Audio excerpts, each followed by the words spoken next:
Welcome to the top 5 Michael Jackson interesting facts for die-hard fans, part 2.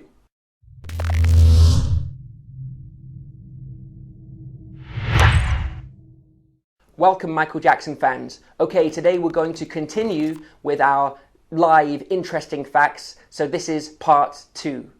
Number 5. Beat It in the History Tour opening night, Czech Republic, Prague.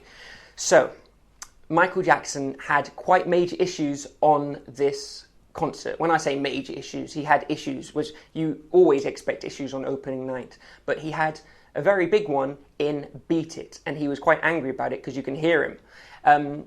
So what happened was, at the beginning of Beat It, the crane goes up, and then the cue starts with Michael Jackson going, ho. I'm not going to do the full. And then the band starts. As I said previously in other videos, check out the other videos because this is going to have a theme.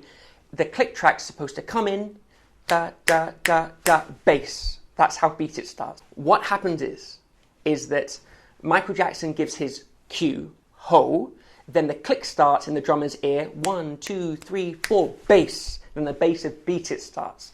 And then at that time, everyone joins in and it all starts. Now what happened was, the click did not come in at the right time, but the band did come in. And so, as always, you need to come in with the click, not necessarily with what is correct with Michael's cue, because Michael is still bound by the click track of the band. Now the click track, just so, if you haven't watched the other videos, the click track is the part of the concert which is not live, which has accompanied instruments which are not played live. So obviously, if that's on a track, that's immovable. The band can change, but that track can't change. So that track was not triggered in time. So that means it all messed up because the band came in at the wrong time, and then the track came in after, and they had to basically wait, catch up. And Michael Jackson was quite angry. He shouts, "Come on, Brad!" And that time it wasn't Michael's fault, and so might have been the drummers, might have been Brad's. Who knows? We love you, Brad. And so there you go, a little bit of an insight into the shenanigans on the opening night Prague History Tour. And we're going to take an in-depth look at this concert because it's an amazing concert. Number 4. Okay, back to the Prague concert again. So in Wanna Be Starting Something, you might, if you look at the amateur footage, you'll see that Michael Jackson is wearing his leg armor from Scream, and They Don't Care About Us, on one of his legs, which is strange because obviously we've never seen that before. But what happened is that Michael Bush and the team couldn't get the leg armor off in time.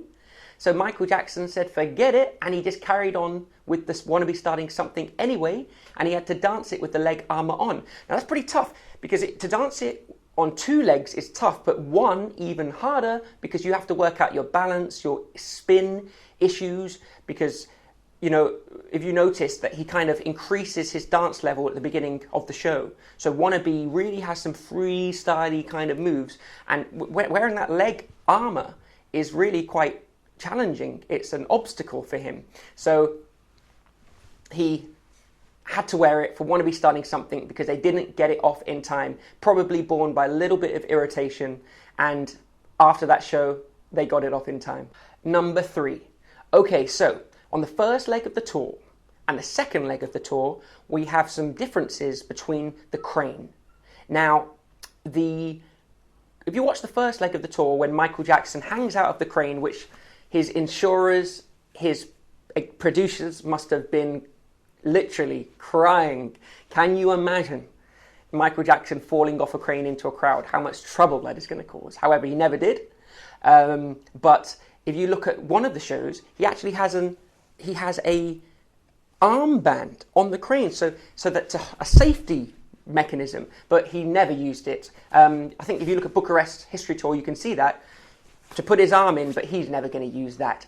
This amount of strength it takes to hang out like he did and to pull him above his own weight was quite amazing. However, they changed the design of the crane slightly with regard to the lighting and the wind machines on the crane. Because what was happening on the first leg of the tour, he was hanging out and hooking his feet and his shoes on the edge lip of the crane when he was coming back up. Now, obviously, that's a major issue. Even a shoe dropping from, 20 meters can hurt somebody if it hits them in the head. So what happened was they changed the design to bring the lip, the outer ring of the crane in and curve it in so that when he did hang out, he had a clean line straight to pull himself back up without hooking his feet on the lighting and the outer. It was a lighting covers, and that's why they changed it. It's very subtle. So if you take a look at the first leg, say History Tour Bucharest, and then you take a look at the second leg, say History Tour Munich, you will see a difference. This one's for diehard fans. There you go. Number 2. Okay, let's go back to Prague. Let's go back to the opening night. So, something which I thought was brilliant. Now, I don't know whether this was a mistake or it was intentional. It probably was a mistake. However, it worked out really well. Michael Jackson's crane in Beat It stayed up in the air for very much a lot of the first verse.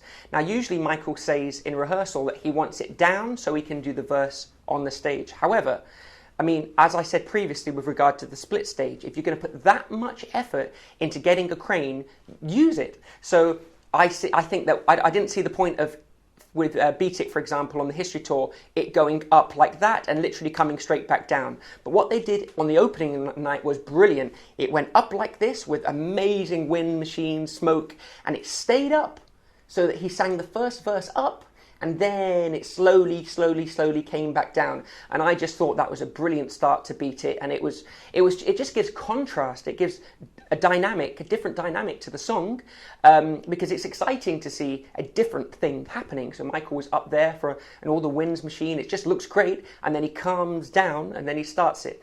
I thought it was brilliant. And they didn't really do that again. It just went up and then it came down. And then obviously for Earth Song, it opens up. So there you go. Number 1. Okay, we've made it to number 1. And this is a really, really cool one. It's from 1997 on the History Tour. And it's Michael Jackson performing in Ostend. Now, what happened was he sang about half of Dangerous, maybe a little bit more, live. Now, as you know, the rap section wasn't performed live. It was to track. However, on this particular concert, he chose to rap it, sing it live. And it's quite interesting, actually. He misses his first hit because, again, you're a slave to, not slave to the rhythm, you're a slave to the rhythm of the click track. So at the beginning, when he walks in, he waited, but the click track didn't wait, obviously. And the hit came in and Michael missed it. But again, I always think that it would have been great if he would have sang that one or rapped that one live for the whole tour, because he could have done that. And however, it's all good. Whatever he wants was cool. But he did actually sing it. So if you're lucky enough to be at that show, you would have seen Michael Jackson perform most of Dangerous live. So I hope you enjoyed. We've got so much more to come. We've got a great in-depth analysis of the A Night at the Apollo 2002 performances coming this week. So please subscribe. I hope you enjoyed. Check out the blog because everything's on the blog. It's all down there in the links. See you soon.